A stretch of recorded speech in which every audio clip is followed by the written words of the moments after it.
दोस्तों, एक बार भगवान विष्णु और माता लक्ष्मी क्षीर सागर में शेषनाग की शैया पर विश्राम कर रहे थे।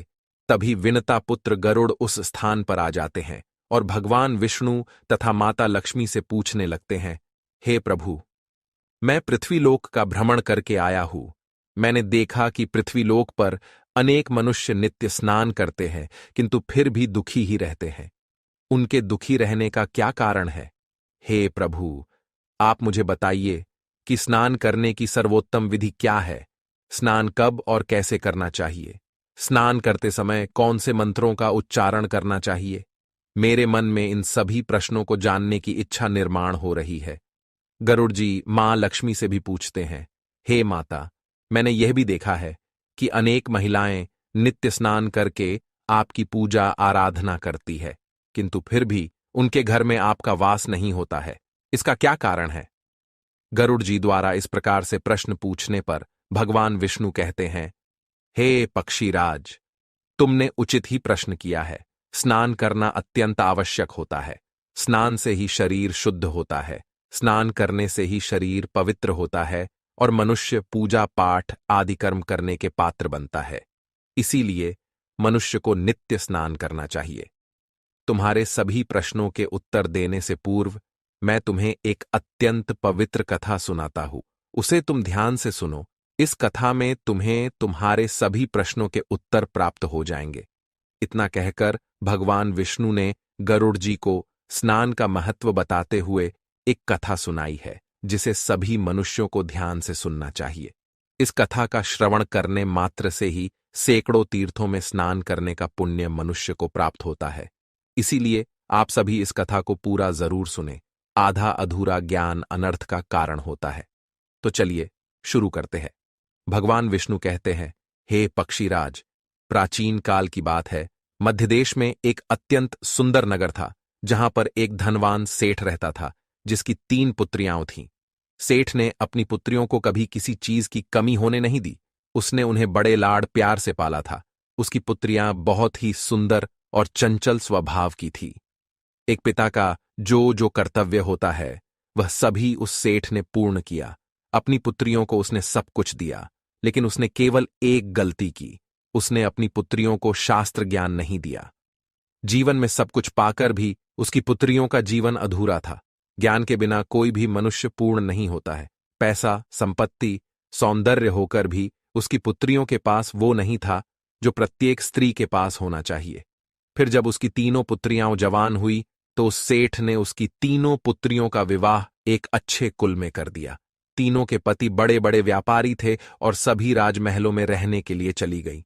जैसे ही तीनों रहने के लिए अपने घर चली गई, वहां पर उनका भव्य दिव्य स्वागत किया गया। विवाह के बाद की सभी रस्में की गई। उन तीनों के ससुराल वालों ने उन्हें बहुत मान सम्मान दिया और सभी के साथ प्रेम से व्यवहार किया। वे तीनों अपने ससुराल में बड़े ही मौज से रहने लगीं। तीनों सुबह देर से जागती थीं, देर से स्नान करती थीं, बिना स्नान किए ही भोजन किया करती थी और कभी कभी ही पूजा पाठ किया करती थी। उनकी सास ने उन्हें कई बार टोका, लेकिन किसी ने अपनी सास की बात नहीं मानी और अपनी ही मनमानी करने लगी।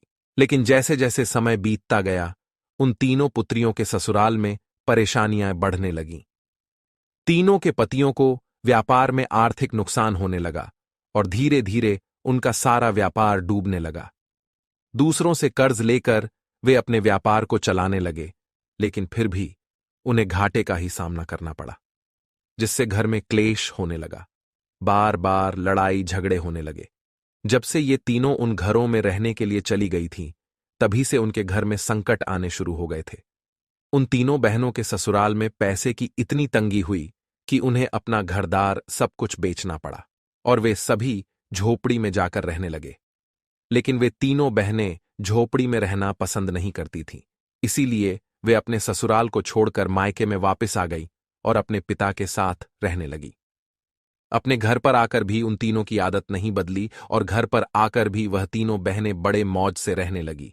वहां पर भी वे तीनों देर से उठती थीं, देर से स्नान करती थीं, बिना स्नान किए ही भोजन किया करती थीं, जिस कारण से उनके पिता को भी व्यापार में नुकसान होने लगा और उसकी भी आर्थिक स्थिति खराब होने लगी।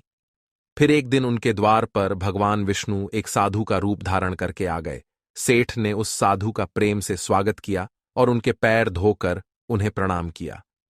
फिर सेठ ने उस महान साधु को अपना दुख बताया और उस पर निवारण करने के लिए उपाय पूछा। सेठ ने अपनी पुत्रियों को भी बुलाया और साधु को उनके बारे में भी सारी हकीकत बता दी। जैसे ही उस साधु ने सेठ की तीनों पुत्रियों की तरफ देखा तो उन्हें सारी हकीकत पता चली। उन तीनों बहनों के चारों ओर नकारात्मक शक्ति का घेरा बना हुआ था जो उनके साथ ही चल रहा था। वे जहां पर भी जाती वह नकारात्मक ऊर्जा उनका पीछा नहीं छोड़ रही थी। उस सिद्ध साधु ने उस सेठ से कहा, तुम्हारी तीनों बेटियों की आदतों के कारण उनके चारों ओर नकारात्मक ऊर्जा का घेरा बना हुआ है।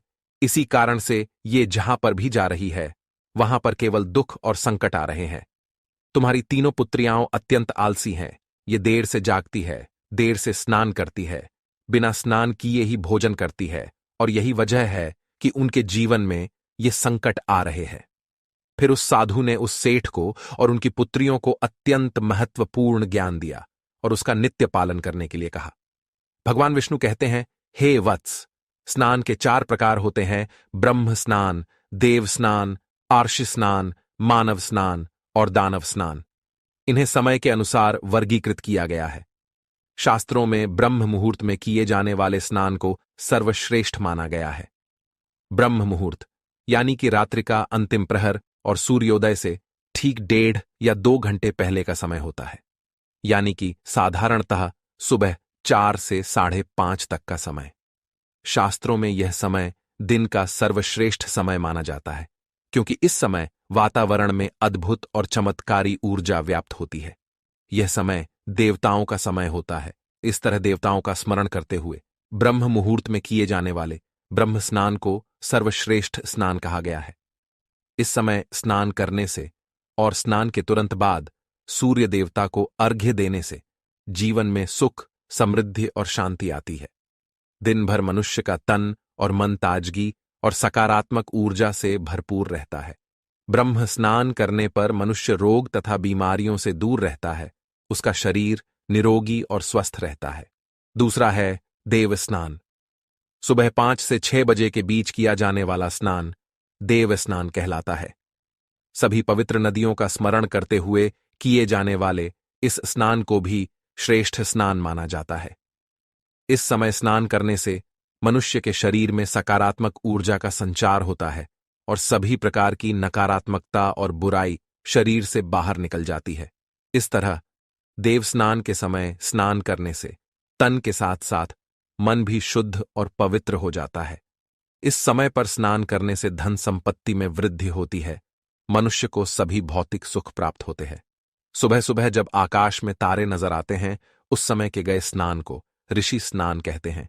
यह भी श्रेष्ठ स्नान होता है। इस समय स्नान करने से मानसिक शांति मिलती है। तीसरा है मानव स्नान। सुबह 6 से 8 बजे के बीच में किया जाने वाला स्नान मानव स्नान कहा गया है। यह स्नान सूर्योदय के समय या सूर्योदय के ठीक बाद में किया जाता है। इस समय स्नान करना भी अच्छा माना गया है। शरीर में दिन भर ताजगी, स्फूर्ति और सकारात्मक ऊर्जा व्याप्त रहती है जो हमें किसी भी कार्य को करने के लिए उत्साहित करती है। किंतु मनुष्य को कभी सूर्योदय के 2 घंटे बाद स्नान नहीं करना चाहिए, अर्थात सुबह 8 बजे के बाद स्नान करना अनुचित होता है।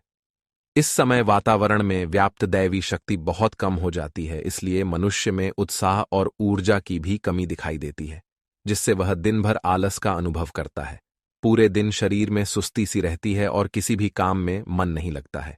सुबह 8 बजे के बाद स्नान करने से व्यक्ति के जीवन में दुर्भाग्य आता है। उसके शरीर में नकारात्मक ऊर्जा का वास होने लगता है। ऐसा मनुष्य जिस स्थान पर भी जाता है उसके साथ दुर्भाग्य चला आता है। तुम्हारी ये तीनों पुत्रियां सुबह देर से स्नान करती थीं, जिस कारण से उनके ससुराल की सारी संपत्ति नष्ट हो गई और अब तुम्हारी भी धन संपत्ति नष्ट हो रही है। सूर्योदय होने के बहुत समय बाद तक भी जो लोग स्नान नहीं करते हैं उनके मन में दिन भर क्रोध, राग, द्वेष, नकारात्मकता, कमजोरी और चिड़चिड़ापन बना रहता है, जिससे इनके काम में मुश्किलें आ सकती हैं। इसलिए प्रतिदिन ब्रह्म स्नान, देव स्नान, ऋषि स्नान या मनुष्य स्नान करने की सलाह दी गई है। प्रतिदिन इन पवित्र कालों में उठकर स्नान करके ईश्वर की पूरी श्रद्धा से आराधना, प्रार्थना और पूजा पाठ करने से तथा सूर्य देवता को अर्घ्य देने से हमारे तन के साथ साथ मन भी शुद्ध और पवित्र हो जाता है और हमारी बहुत सी समस्याओं का समाधान हो जाता है।